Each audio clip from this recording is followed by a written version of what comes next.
el tono, el conflicto en Sinaloa sigue y por lo visto seguirá dando de qué hablar. Primero, porque la guerra en Sinaloa entre los mayos, la mayiza y la chapiza, que se desató con el secuestro y la captura de Ismael el Mayo Zambada, está por llegar a 250 días el próximo 17 de mayo.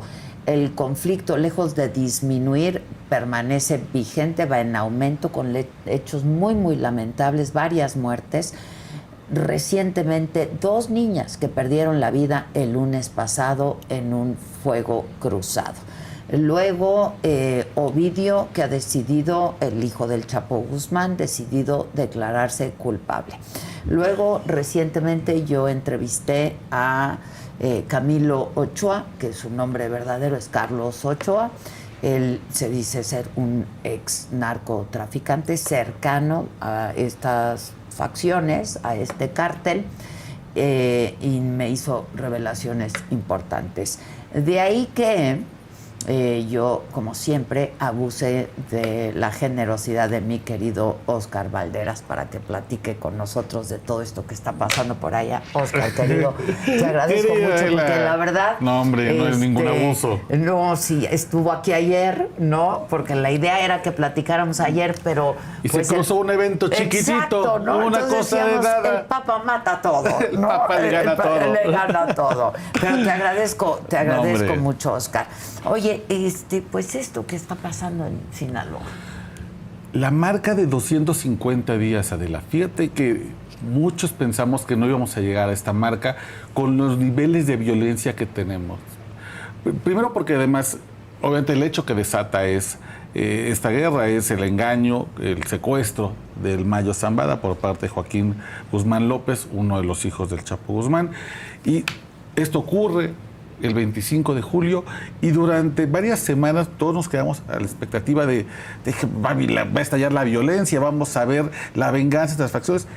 Y tuvimos un periodo de calma en el cual, al parecer, hubo una negociación interna a ver si se podía arreglar el agravio de haber entregado al Mayo Zambada a Estados Unidos. Y eso que parecía que se iba a negociar bien entre las facciones termina por reventar el 9 de septiembre, que es el día que marcamos como el inicio de la guerra, ¿no? El 9 de septiembre es cuando una serie de enfrentamientos violentos en la zona urbana de Culiacán se rompe este gran acuerdo criminal no escrito en el cual los criminales se podían dar en la torre siempre y cuando fuera en las afueras de Culiacán, en las zonas rurales, lejos de donde está la gente.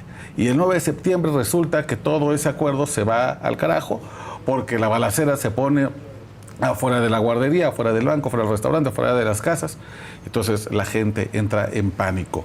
Y lo que pensamos fue, pues bueno, claro, el gobernador Rubén Rocha Moya ya perdió el control del Estado, pero la federación va a entrar. Viene un nuevo gobierno, viene la fuerza de Omar García Harfuch. Nueva estrategia, llega la presidenta y esta cosa se va a calmar para pronto. Y ya vamos hacia 250 días. ¿Qué ha pasado en esos 250 días? Bueno, los protagonistas de esta batalla, la mayiza y la chapiza, han tenido un desgaste brutal. Como cualquier guerra, es carísima, tiene unos costos altísimos, no solamente económicos, sino financieros, materiales, humanos, y eso los ha orillado a una debilitación como nunca habíamos visto. Y en ese proceso de debilitación han aparecido nuevos jugadores que parece que van a aprovecharse de los espacios que están dejando estos dos grandes grupos heridos. Okay. Por ejemplo, hay un hombre que le llaman el Chapo Isidro, o le dicen el otro Chapo.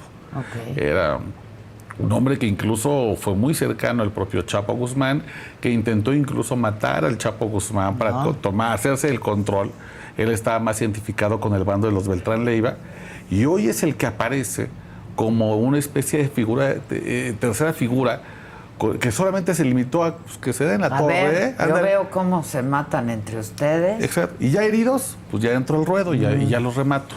Es un personaje interesante porque no había surgido. Luego, segundo, la guerra que se había concentrado principalmente en Culiacán, ya salió de Culiacán y lo que estamos viendo es que se está yendo hacia el norte del estado. Y la joya de la corona parece ser la Sierra Madre Occidental, que es una zona donde hay mucho tráfico de migrantes, de droga, de armas, pero también de recursos naturales, que es algo que atrae mucho al crimen organizado. Y un tercer elemento es que, al parecer, ya la federación ya no está pesando tanto en la pacificación de Sinaloa. Cuando al principio veíamos que Omar García Harfuch casi se mudó a Sinaloa, ¿no? Dijimos, llegó Batman y la cosa va a estar mejor.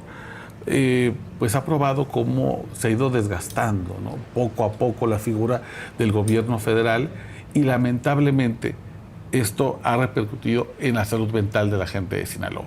Si uno observa los niveles de inseguridad, de percepción de seguridad de hace un año, va a observar cómo Culiacán tenía 3 de cada 10 personas en Culiacán se sentían inseguras hace un año, hoy son 9 de cada 10.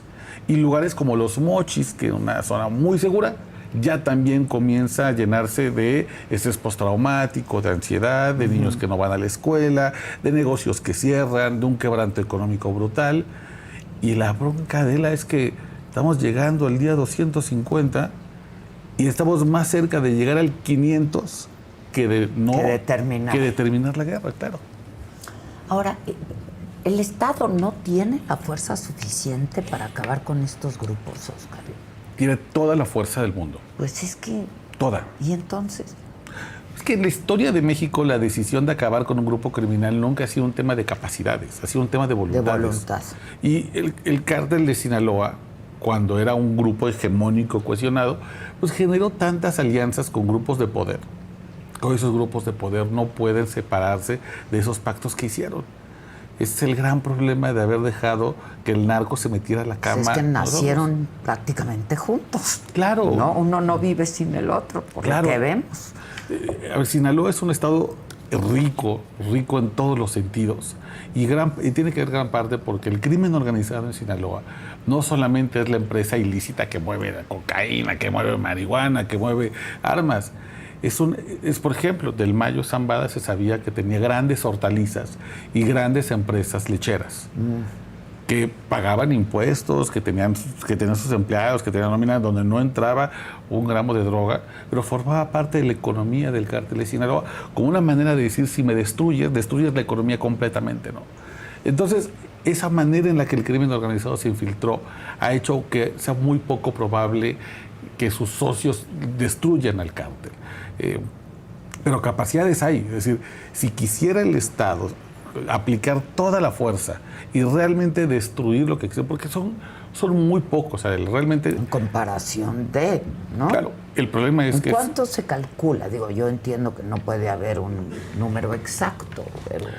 Alejandro Ope, que es un extraordinario estudioso del tema de crimen organizado, él antes de morir hizo, me parece que el estudio más interesante sobre contabilidad del crimen organizado en México, y a través de la fórmula matemática él determinó, junto con matemáticos como Rafael Prieto Curiel, que el crimen organizado está integrado únicamente por 175,000 personas. Puesto en comparación con un país de 130 millones y pico, son nada. Alguna vez, por ejemplo, Salomón Chertorivsky, cuando era el candidato de Movimiento Ciudadano para jefe de gobierno, en uno de los debates contra Clara Brugada y la campaña, le preguntaron sobre sus propuestas de seguridad y él decía que él, de acuerdo con sus propias cifras, con el estudio que había hecho con su equipo de expertos, reconocía que en la Ciudad de México el crimen organizado lo integran 20,000 personas. No es nada. No es nada para una ciudad que tiene 9 millones de habitantes y que todos los días recibe 11 millones. Pero es poderosísimo. Exacto. En términos de... De acuerdos. De acuerdos políticos. Esa es la parte más dura. Y ese es el problema. Que el crimen organizado nunca ha sido un error del sistema. Es una creación del sistema. Forma parte de la sociedad, de la clase política. Entonces, suena muy complicado poder desterrarlos, y cuando alguien se atreve a hacer un mínimo movimiento, por ejemplo, en lugares donde está muy, muy metido el crimen organizado social, como Sinaloa, inmediatamente te recuerdan que ellos saben todo de ti. y que entonces te puedes meter en un gran problema porque estás rompiendo los pactos, a pesar de que ellos han violado todos los pactos. Sí. Había un pacto no escrito por parte del crimen organizado en Sinaloa que era justamente no te metas en las zonas urbanas, ¿no? Donde la gente hace su vida cotidiana, donde la gente va al banco. Que eso pasaba en Culiacán, por ejemplo. Claro, exactamente. Sí, sí. Que era una plaza de los chapitos, entiendo. Sí, exacto. Siempre fue una pero plaza de eso los chapitos. pasaba, Sí. pero llegó a arder. Y la gente hoy, lamentablemente, se pregunta, ¿cómo nos pasó esto? ¿En qué momento? Bueno, pues pasó en el momento en que normalizamos completamente vivir con el crimen organizado. Hay una frase que a mí me encanta, que me parece que es el inicio del declive de las ciudades, que es, aquí viven ahora, pero no hacen nada porque viven sus familias. Eso que escuchamos muchas veces en las ciudades, no, aquí viven los malos, pero no hacen nada porque aquí viven sus familias. Es el inicio de que tu ciudad se va a ir a la fregada. Claro. Y muchas veces normalizamos esa situación, lamentablemente. Y hoy, pues, Sinaloa está pagando, me parece, con creces injustamente el hecho de que el crimen organizado se haya creado como un monstruo incapaz de ser domado por las autoridades. Ahora, en esta guerra del cártel de Sinaloa, entre estas dos facciones, hay una facción más poderosa que otra, porque estas son historias de traiciones, ¿no? De que unos se van con los otros. Entonces, ¿hay una facción más poderosa que otra? En este momento yo te diría, tomando en cuenta que estamos llegando a los 250 días de guerra, sí hay una facción más poderosa y me parece que quienes están más fortalecidos es el grupo del Mayo Zambada. Fíjate, y a mí en esta entrevista que le hice, que ya viste, sí, porque me la comentaste, a Camilo Ochoa me decía, ganan la guerra mediática, no necesariamente la guerra en territorio, no lo sé, o en poderío, claro. No lo sé. Mira, sí, claro. A ver, los dos grupos tienen aparatos de propaganda muy interesantes. Hay que ver, por ejemplo, la cantidad de cuentas asociadas en redes sociales que cada uno está contando la guerra desde su propio bando y van intentando convencer quién va. Yo creo que el grupo del Mayo Zambada está ganando porque los chapitos se han visto obligados a tener que hacer negociaciones. En Estados Unidos, por ejemplo. Lo que hizo Ovidio Guzmán de declararse culpable y lo que va a hacer seguramente su hermano Joaquín Guzmán López. Pues también se entregó. Entregarse, claro. Exacto, están buscando el mismo acuerdo de culpabilidad. Lo que hace es que los debilita en cuanto al apoyo que puedan tener por parte de las autoridades en México. Porque van a ir a contar lo que saben en Estados Unidos. No, es decir, cuando ellos hacen el acuerdo de culpabilidad, lo que hacen es que eliminan por completo la posibilidad de un juicio. Ya no los veremos declarar como pasó con el juicio de su padre, del Chapo Guzmán. Simplemente ellos van a hacer una entrevista, van a ir a dar a conocer lo que saben, lo que han conocido a partir de muchos años estando en lo alto de la cúpula criminal, y lo van a entregar a Estados Unidos y lo sabrán únicamente las autoridades. Pero como no sabemos qué cuentan, las autoridades en México van a estar muy nerviosas y no van a querer ya hacer más acuerdos con ellos, ¿no?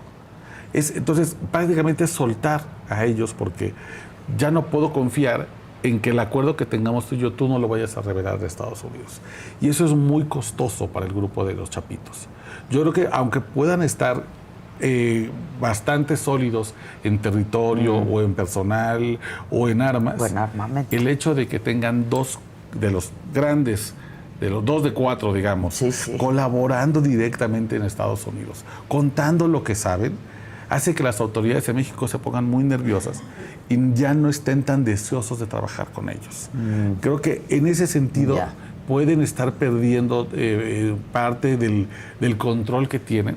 Y lo que estamos viendo también es que Culiacán, que era su gran bastión, estaban muy, muy cómodos.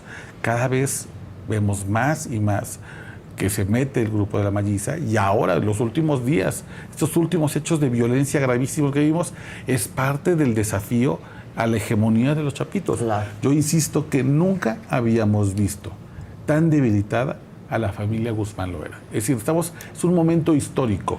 Primero, ya no existe el cártel de Sinaloa.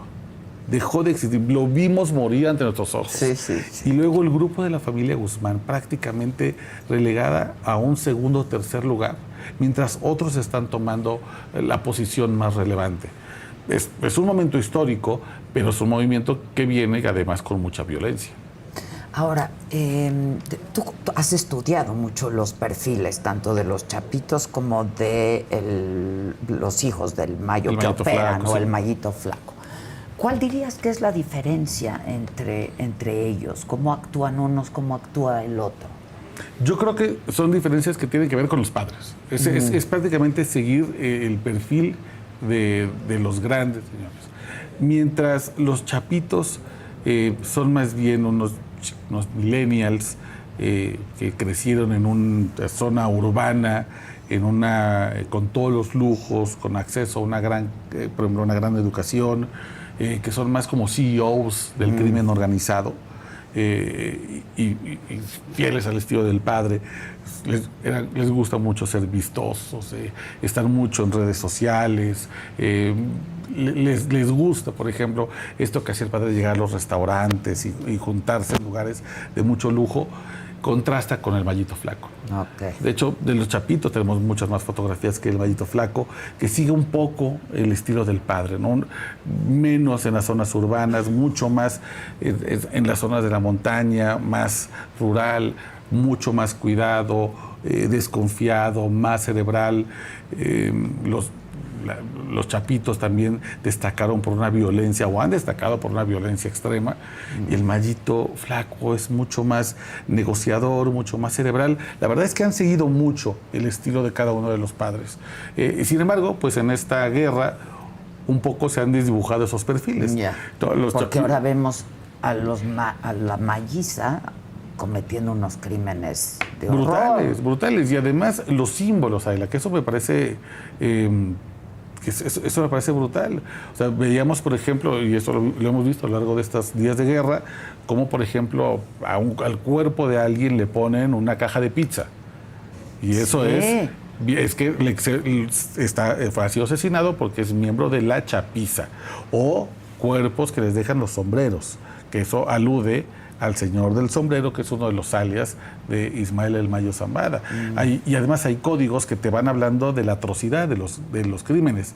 Muchos chicos han sido asesinados en esta guerra y les ponen carritos de juguete. Y el carrito significa que fueron castigados por haberse robado un coche que era del otro grupo. Hay símbolos del terror que ya te empieza a dar una idea de que realmente estos perfiles como de el cerebral, el que no es tan violento, se van desdibujando. Se van desdibujando. ¿Consumen drogas estos? Fíjate que eso es muy interesante. No sé si los grandes liderazgos lo hagan. Tú te acordarás esta entrevista que le dio el Chapo Guzmán a Sean Penn, claro. Y él rechaza las drogas. Es un rasgo muy común de parte de los liderazgos criminales. Me acuerdo mucho, por ejemplo, de Nazario Moreno, el que era fundador de los Caballeros Templarios, que le decían, a él le gustaba que le dijeran San Nazario.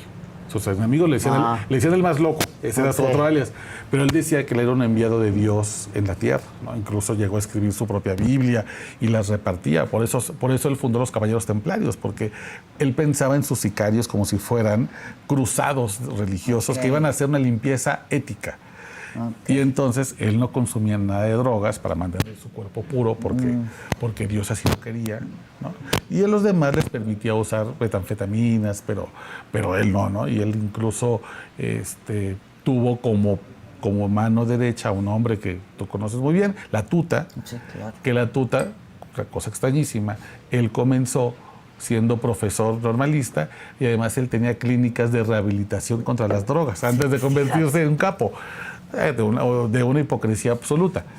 En el caso, por ejemplo, del Mayo, se sabe que el Mayo realmente toma tequila, pero tomaba en cantidades muy pequeñas, un bebedor bastante moderado, no usaba drogas, y que el Chapo Guzmán tampoco usaba drogas. De los hijos no hay registro de que tengan algún tipo de consumo abusivo, pero no sería extraño que mantuvieran algún tipo como de, no, las drogas yo no las toco, ¿no? Ok.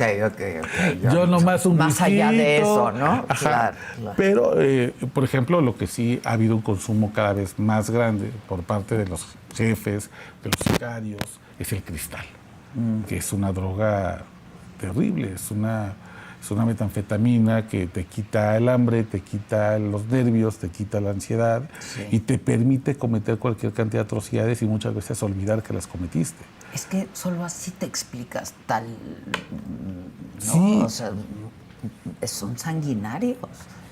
Yo vi un video horrible que ojalá pudiera desver en mi vida. Hay que ¿no? desverlo. Hay cosas que dices, híjole, gotitas a los ojos para no volver a verlo. Sí.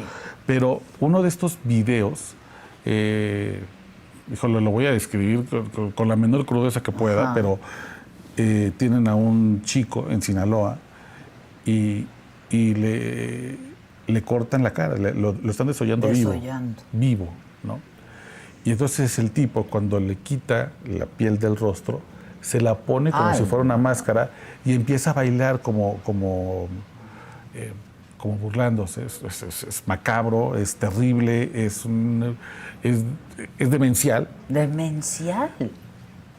Y cuando me mandaron el video, me lo mandó una agencia internacional de noticias y me decía, oye, queremos entender qué significa esto. Y digo, es que ya pasamos el momento de entenderlo. Sí. Si queremos intelectualizar esa violencia, nos vamos a topar con hipótesis que significa del ritual. No, ya eso no puede tener ninguna explicación. Están drogados, están hasta las cachas de metanfetaminas, están hasta acá de droga y es la única manera en la que pueden funcionar. A mí me enseñó Camilo un video que se supone iba dirigido a él como una amenaza, ¿no? De lo que le iba a pasar, en donde con una sierra decapitan a alguien, ¿no? Y dices, ¿qué es esto? Sí. Es que es la escuela de los Zetas. Es la escuela de los Zetas. Los Zetas. El cártel de Sinaloa entendió que la violencia era un mal recurso para el negocio, ¿no? Atraía demasiada atención. Era mala idea, claro. Sí, como los mafiosos italianos. Realmente son sanguinarios, no tienen código, siguen siendo personajes terribles, pero realmente el ejercicio de la violencia extrema solamente estaba guardado para situaciones muy delicadas, ¿no? Okay. Y el cártel de Sinaloa me parece que lo tenía claro. Eso era algo que ocurría además casi a puertas cerradas, ¿no? La exhibición de los cuerpos en vía pública era muy extraña. Incluso cuando había que asesinar a un rival, se le mandaba a su casa. Había un mensaje era casi privada esa violencia. Son los Zetas quienes inauguran esta tradición de dejar los cuerpos en las calles, en los puentes, en los árboles. Y después, pues lo que ha pasado es que los grupos del crimen organizado han iniciado una competencia por ver quién es el más sanguinario de todos. Hoy, de acuerdo con la Universidad de Escala, por ejemplo, que ha medido el conflicto en México, te dice que el gran grupo sanguinario en México es el Cártel Jalisco Nueva Generación. Bueno, te voy a dar una noticia de última hora a propósito. Le quitan la vida a Cecilia Rubalcaba, ex candidata a alcaldía de Tecualiche, Jalisco, por ejemplo, ¿no? Y esto es... ¡Wow! Sí. Tecualiche es muy interesante porque es el último bastión que tiene el cártel de Sinaloa en Jalisco. Ahí el Chapo Guzmán tenía un compadre, ahora se me va el nombre, pero me voy a acordar y te lo voy a pasar luego para poner en redes sociales, pero él era el jefe de Plaza de la Zona. Y a partir de ahí, Teocaltiche se ha vuelto el único municipio de Jalisco en el cual el cártel Jalisco no ha logrado control total. Es una especie de bastión en resistencia en el cual está rodeado por otros municipios en los altos, como por ejemplo, se me está yendo la No te clase de preocupes. geografía de Jalisco. Pero todos los municipios alrededor forman parte del control del cártel Jalisco, y Tocaltiche ha tenido esta gran violencia porque es el único punto de resistencia del cártel de Sinaloa. Entonces quiere decir que les quieren quitar la plaza. Completamente, y ha sido un problemón. Teocaltiche, fíjate, además como un dato macabro, mucha de la gente que vive en Teocaltiche vive en casas donde hay restos humanos y no lo saben. Las ladrilleras típicamente han sido utilizadas en ese lugar como crematorios para los cuerpos de los rivales del cártel Jalisco Nueva Generación. Uf.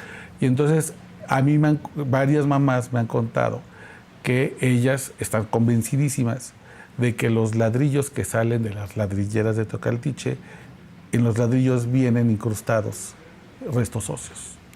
Imagínate que... No.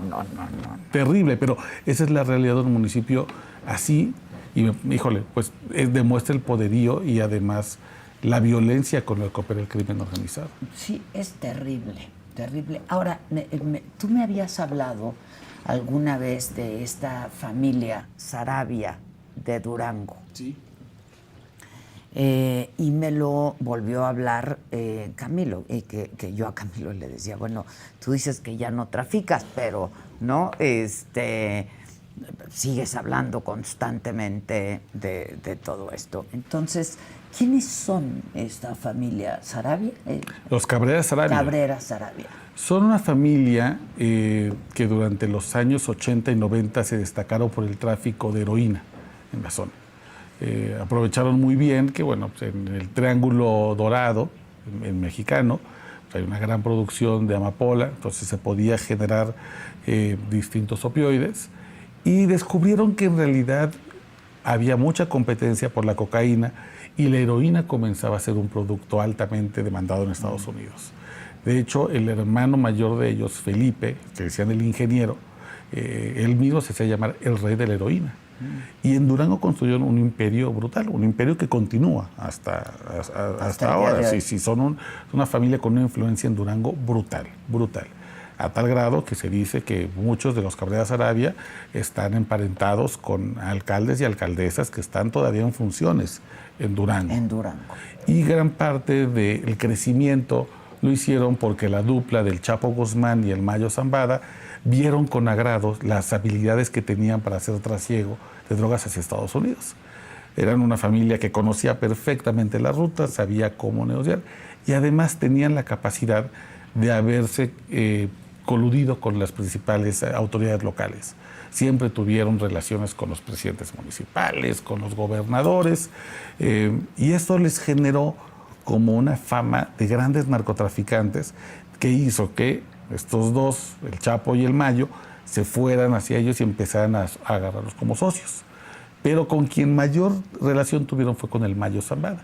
Se entendieron muy bien porque el Mayo era un poco como ellos, discreto. De hecho, hay pocas imágenes de los Cabrera Sarabia, pero siguen siendo un poder muy, muy importante en la región. Tan importante en la región es que cuando comienza la búsqueda intensa del Chapo Guzmán como el enemigo número uno durante el sexenio de Enrique Peña Nieto, el Mayo Zambada dice, a mí en Sinaloa yo no tengo nada que hacer, en Sinaloa no esas me agarran a mí. Y él se va a un pueblo que se llama Santiago Papasquiaro, en una comunidad que se llama Vigil, y ahí el Mayo pone su residencia. Y era una casa de los Cabrera Sarabia. Los Cabrera Sarabia típicamente le han prestado sus casas al Mayo y a la gente de Zambada para que puedan esconderse. Son, digamos, como los protectores del Mayo Zambada. Y entonces, por lo tanto, del Mayito Flaco ahora también. Sí, exacto. Son gente muy cercana a la familia del Mayo Zambada, tienen mucho cariño, han construido una relación no solamente de compadrazgo, sino familiar prácticamente. ¿Y de sociedad también? Claro, una sociedad narcótica que ha hecho que los Cabrera Sarabia sean una familia ultramillonaria, muy poderosa, que ha inyectado muchos recursos a la Malliza para pelear con los chapitos, porque cuando tienen que tomar bando, pues toman bando por el Mayo Zambada. Son esas familias, Adela, que pocas veces hablamos de ellos. A veces porque no están en el radar. No están en el radar.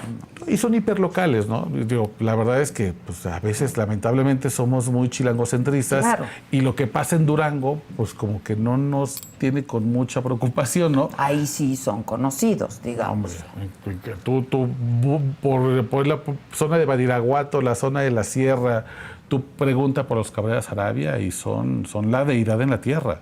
Y son un grupo también extremadamente violento. Pero continúan siendo estos como narcos de vieja escuela, ¿no? Trafican huachicol y trafican y huachicol, que es lo que me decía a mí. Si quieres lo escuchamos. Claro. No sé si tenemos ese fragmento y si quieres lo escuchamos, porque es lo que me decía Camilo. A ver, lo escucho. ¿Que no se dan cuenta quiénes son los que están generando violencia? Hay una organización que se llama los Cabrera Saravia, que están en Durango, que son a los que deben de poner la lupa. De ahí, si el cáncer, ¿cómo lo mata? ¿Cómo eliminas el cáncer? Desde la raíz. Hay que estiparlo de la raíz. La raíz está en Durango. Ellos con el robo de huachicol, de minas, le cobran el cobro de cuota a los que tienen madera, a los que talan madera, todo eso. Es un narcoestado que ellos ponen al gobernador, ponen alcaldes, ponen presidentes, ponen todo, pero lo tienen controlado y no se está dando cuenta el gobierno que están dejando crecer una organización que es la que está generando violencia y está financiando a todas las células donde está habiendo violencia en la Baja California, en Sinaloa con el Mallito Flaco, en Nuevo León con los Costales del Pozo, en Zacatecas con los Flechas, Es el poder paralelo. Y ¿sabes lo más? Poder paralelo, qué bárbaro, ¿no? A mí lo que me parece muy interesante es cómo mucha gente no conoce estos pequeños clanes que controlan todo. Cuando dice, es que ponen gobernadores, es que ponen alcaldes, es que ponen diputados, es cierto. Son de verdad el poder. Yo te voy a contar una historia. Yo estaba hace como 2 años en Torreón, haciendo un trabajo justo de cómo se había pacificado la zona de la laguna. Coahuila y Durango están muy cerca, son estados colindantes. Y estando en Torreón, justo estaba yo con el jefe de la policía, habían detenido un jefe de plaza muy importante de los Cabrera Saravia.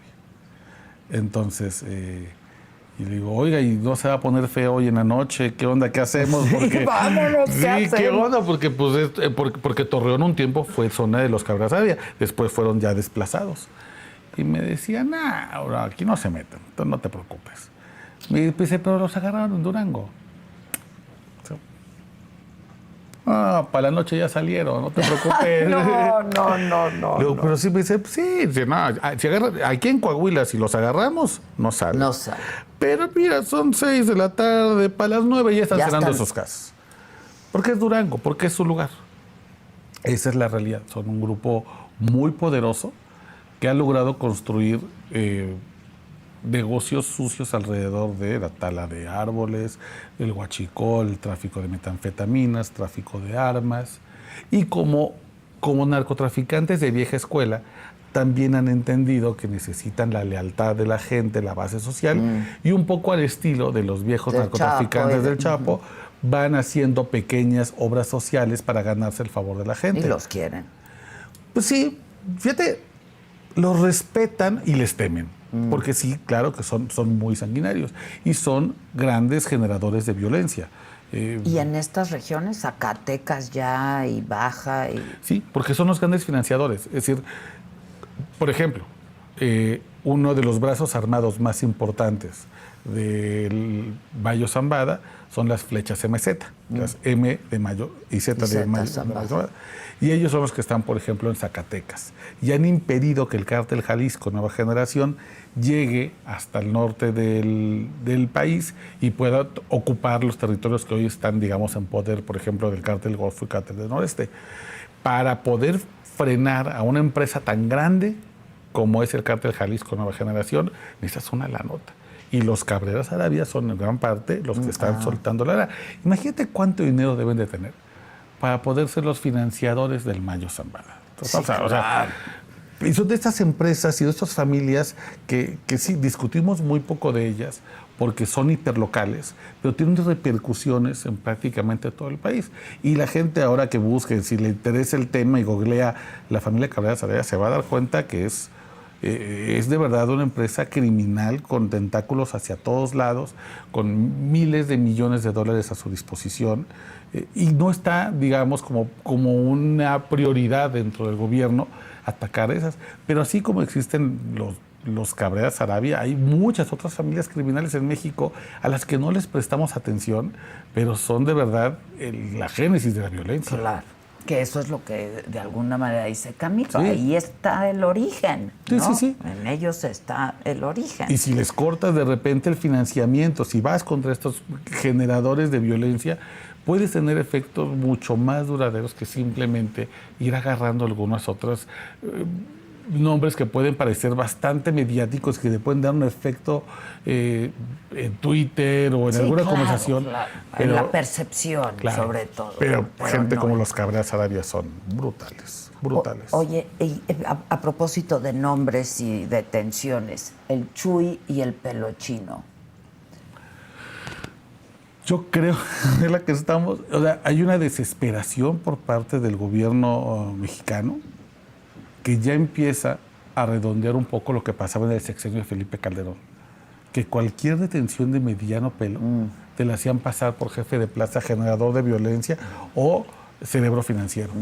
Y estos dos son, la verdad, menores. De una relevancia bastante menor, pero como se están acabando las grandes detenciones, o sea, no están, tienen que hacer como que está. La verdad es que yo hacerlo creo, más espectacular, digamos. Yo creo que nos están abaratando las detenciones porque cada vez son menos y no están teniendo el efecto deseado. Parecía que deteniendo, por ejemplo, al Nini, al Jando, a grandes generadores de violencia, se iba a pacificar Sinaloa. Y como no se está logrando, están agarrando ya pequeñitos liderazgos y los están haciendo pasar como si fueran realmente. La verdad es que solamente hay una cierta cantidad de personajes muy relevantes. El resto, la verdad es que son detenciones que ni siquiera valdría la pena. Da un poco de pena que las estén anunciando. Y publicitando. Sí, porque dices, muy menor. Sí, no me hagas pasar Me gustabas pa' más. Exacto. ¿No? A ver, ¿quiénes han sido grandes golpes? El Jando, sin duda. El Jando, que era este chico, que era como el hombre de todas las confianzas de los Chapitos, que tenía las bitácoras de vuelos y que era el piloto por excelencia de Archibaldo, que es el que llevó al Mayo. Él sí era de una ¿Eso está relevancia. comprobado que fue el Jando? Sí, ya está comprobadísimo. El Jando lo detuvieron y claro, el Jando claro. ese sí era una pieza enorme. Agarraron al Nini, que era el mero jefe de la seguridad de los Chapitos. Un hombre con una relevancia mayúscula. Agarraron, por ejemplo, al Burrito Canobio, otro hombre de altísima cercanía. Pero, por ejemplo, no han agarrado un hombre que le dicen el Karateca, que es igual de altísima importancia y todavía no tenemos idea de qué ha pasado. De los Chapitos. Faltan, por ejemplo... ¿El qué hace? El Karateca. Él es un gran traficante de fentanilo y también es un financiador muy importante. De él no sabemos tampoco qué ha pasado. No sabemos, por ejemplo, qué ha pasado con Liborio Aguirre, que es otro de los grandes financiadores. Hay una lista como de unos 10 o 20 objetivos que tiene el gobierno mexicano, que son muy importantes, que son realmente quienes sostienen o financieramente o con recursos humanos la guerra en Sinaloa. Todo lo demás que no sea esa lista y nos la quieren hacer pasar como el Chuy. No, sabe, el Pelo Chino. El Pelo Chino. Luego un familiar de Caro Quintero, ¿no? Pero, no, menores. Muy menores, muy ¿no? menores. Pero creo que te habla de la desesperación, porque llegamos a 250 días de guerra. Y la gente... Y no vemos, ¿para cuándo? No. Yo creo que además sucedió algo que le vino muy bien al gobernador Roberto Chamoya, gobernador es decir algo, que en marzo, cuando teníamos una tensión muy grande sobre lo que estaba pasando en Sinaloa, pasó Rancho Izaguirre, Y entonces todas las miradas las desviamos de Sinaloa hacia Jalisco. Claro. Y cuando ya estamos un poco saliendo de la mirada de Jalisco, ya va otra vez. pasó los Alegres del Barranco y nos metió en la discusión de los narcocorridos, ¿no? Y volvimos a poner la mirada en Jalisco. Y de repente empezó a incendiarse Tabasco y mandamos la mirada a Tabasco. Y parecía que de repente dejamos de hablar de Sinaloa, porque la guerra entró en una especie de normalidad. Pero ahora que tuvimos este fin de semana tan violento y volvemos a hablar de Sinaloa, nos damos cuenta de que la cosa no solamente está igual, sino que está mucho peor. Hoy, de acuerdo con Causa en Común, la violencia homicida en Sinaloa cada vez tiene más tintes de violencia extrema. Cada vez hay más decapitados, cuerpos abandonados en vía pública, videos que registran interrogatorios que terminan en asesinatos brutales de chavitos de 16, 18 años. Migrantes. Pero además secuestros, niños, infanticidios que se están contando ya por decenas en un estado en el que la vida era bastante tranquila. No tenemos en este momento, Adela, la esperanza de que no vamos a llegar a los 365 días de la guerra con algún tipo de resultado distinto. Y todo esto es por el enfrentamiento entre la Malliza y la Chapiza y este tercer actor que dices tú que surge ahora que... El Chapo que Isidro. mientras está... Ajá. Y tienes otros pequeños actores, ¿no? Tienes, por ejemplo, al Guano, el hermano de Joaquín el Chapo Guzmán, Aureliano Guzmán Loera, que aprovechando un poco este relajo, ya creó su propio cártel, el cártel del Guano. Entonces ahora escuchas a gente, pura gente del señor Aureliano Guzmán, dices, ¿a qué hora se acaba esto? ¿En qué momento se acaba? Porque hoy no tenemos certeza de cuándo va a acabar la guerra en Sinaloa. Y ha sido, lamentablemente, el gran fracaso hasta el momento de la administración de Claudia Sheinbaum y está minando la credibilidad del secretario Omar García Harfuch. Y a nadie nos conviene un secretario de seguridad al que el crimen le haya tomado la medida. A nadie. Y amenazado por el cártel Jalisco Nueva Generación. Imagínate. En esos fuegos. Y los asesinatos, la violencia política sigue. Lo estamos viendo en Veracruz. El primer día que arrancan las campañas en Veracruz, matan a un candidato, van como 200 que se bajan de la competencia, y enfrente tenemos la elección al Poder Judicial. Es lo que te iba a decir. Y tenemos compitiendo los abogados del Z40 y la abogada del Chapo Guzmán y los de La Luz del Mundo, y unos magistrados que están ligados a desapariciones de periodistas y desapariciones de defensores de derechos humanos. Adela, ¿qué país? ¿Dónde vamos a estar parados el siguiente año? Si no lo sabes tú, ¿quién lo va a saber? Si no lo sabes tú, mira, ya, si no fuera tan cruel y dramático y sangriento, de veras, esto parece una película, Oscar. Claro. ¿Y no ves posibilidad? Es otra pregunta que yo le hacía a Camilo, de reconciliación entre la Malliza y la Chapiza, o se va a acabar, como dijo, ¿te acuerdas? Cuando ellos quieran. ¿Cuándo se va a acabar? Cuando ellos quieran. Yo creo que es cuando ellos quieran. Yo no veo posibilidad de reconciliación. La última vez que hubo un conflicto de este tamaño fue en 2008, que es cuando los Beltrán Leiva se separan del Chapo Guzmán y del Mayo Zambada, ¿no? Los Beltrán Leiva acusan que uno de sus hermanos fue entregado al ejército por órdenes del Chapo Guzmán y del Mayo Zambada, supuestamente porque el Chapo y el Mayo tenían ahí recelo de que le estaban quitando una ruta narcótica hacia Chicago, y en vez de resolverlo hablando, dijeron como de, te voy a aventar al ejército para que te detenga. Los Beltrán Leiva después ordenan el asesinato de uno de los hijos del Chapo, y esto genera la ruptura, ¿no? Es una ruptura que hasta la fecha seguimos sufriendo. El hecho de que los Beltrán Leiva se hayan separado del cártel de Sinaloa generó que se fueran hacia Morelos, hacia Guerrero, hacia Ciudad de México. La Unión Tepito, por ejemplo, es una decisión de los Beltrán Leiva. La Barbie llegó a la Ciudad de México a buscar los liderazgos históricos con la familia Camarillo de Tepito, a formar la Unión Tepito. Y luego, si uno observa, por ejemplo, en Morelos, en Guerrero, la mayoría de las organizaciones como los Guerreros Unidos, los Rojos, la Barredora, el Cártel Independiente de Acapulco, todos eran decisiones del cártel de los Beltrán Leiva. Es una ruptura que nunca se sanó y de hecho se profundizó. Y esto, fíjate, fue en 2008, Adela, en 2025, y todavía en Guerrero seguimos lidiando con ese problema. En Ayotzinapa, los grupos criminales perpetradores del gran crimen que sacudió el sexenio anterior eran decisiones de los Beltrán Leiva que nunca lograron reconciliación. Yo creo, lamentablemente, que vamos a tener que vivir con esta ruptura. No creo que haya una posible reconciliación. Hasta que se maten entre ellos o los detengan. Claro, hasta... sí, exactamente. No, Es yo que no hay veo- otro destino posible, ¿no? No mientras sean grupos tan grandes, no mientras sean grupos tan poderosos y que además tengan el favor del Estado. Ese es el gran problema. Yo creo que es una realidad a la que nos tendremos que acostumbrar.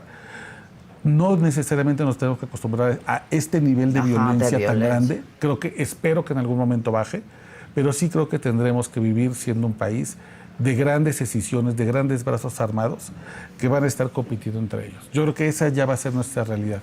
Pero sí podemos Terrible. aspirar. Sí, terrible. Va a vivir libres de violencia, al menos, ¿no? Es que yo creo que esa sí es una meta lograble. Cuando hablamos Porque de lo metas... administran, ¿no? Y además... Digo, es no hay- terrible resignarse a eso, pero... Pero me parece que sí podemos aspirar a una sociedad en la que haya crimen, pero no haya violencia. A ver, hay crimen en Suecia. Como hay, claro, claro. Hay crimen en Noruega, hay crimen en los países más pacíficos, por supuesto que hay crimen. Lo que no hay es violencia. Creo que vamos a tener que convivir en un país en el que va a haber 200 expresiones criminales, pero ojalá llegue un momento en que todos esos mercados ilícitos simplemente impacten la vida de quienes quieran estar en esos mercados ilícitos. Quienes no queremos participar de esas actividades negras, que no nos Que toquen no, un cabello. Claro. Creo que eso es lo único a lo que podemos apostar. Aspirar. Pero por ahora, Adela, se ve complicado. Se ve complicado. Oye, ¿estamos en posibilidad de hacer un anuncio? Claro, yo encantado. Sí, ¡Venga! feliz. No, pues yo me da un enorme gusto, la verdad, y otra vez agradezco siempre tu generosidad, No, hombre. tu disponibilidad. Invité a Óscar Valderas, que como insisto, es pues una de las mentes que más y mejor entiende pues lo que pasa en nuestro país en términos de crimen organizado, y lo invité a que forme parte de la saga, a que tenga un programa a la semana, y ya Qué emoción. estamos ya en posibilidades de anunciarlo Ya. para que empieces en un par de semanas. Exacto. ¡Eso! ¡Bienvenido! ¡Bravo! Muchas gracias. Adela, el agradecido soy yo, de No, verdad. no, de verdad. Muchas Mira, gracias. mira los aplausos. Eso.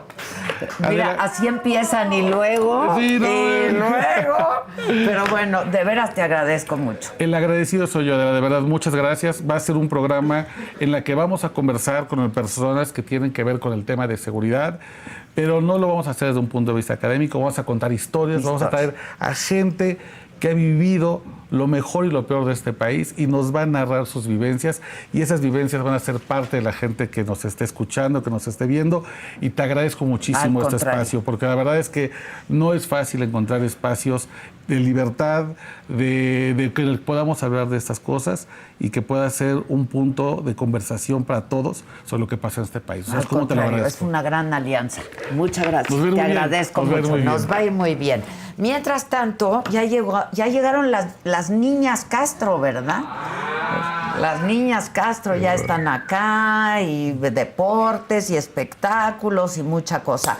Mientras tanto, esto es parte de lo que me dijo Camilo Ochoa, que parece que la trae bien, ¿no? Que la Mira. trae bien. Que debe ser muy difícil salir, ¿no? Una vez que estás dentro.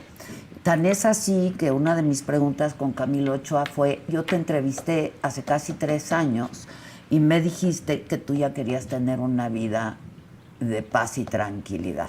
3 años después nos volvemos a juntar y eres amenazado por el Mayito Flaco, Sí. ¿no? y como otros youtubers, influencers, cantantes, en fin. Y le dije, pues ven nada más los flyers que aventaron, ya quedan pocos, ¿eh? Sí, Es terrible. ha sido efectivo en ese sentido. Ha sido efectivo. Sí, son bastante. Entonces parece que es difícil salir aunque quieras, porque él jura que no trafica, que ya no trafica, ¿no? Que le interesa el tema, que conoce el tema. Le digo, pero pues se te va la vida en ello. Sí. Hay pocos ejemplos de gente que ha logrado salir. Ojalá sea su caso. Ojalá. Pero la realidad es que es complicado. Son afiliaciones que sí son de por vida. De por vida. Esto es parte de lo que me dijo. Es una entrevista que ya pueden ver completa en la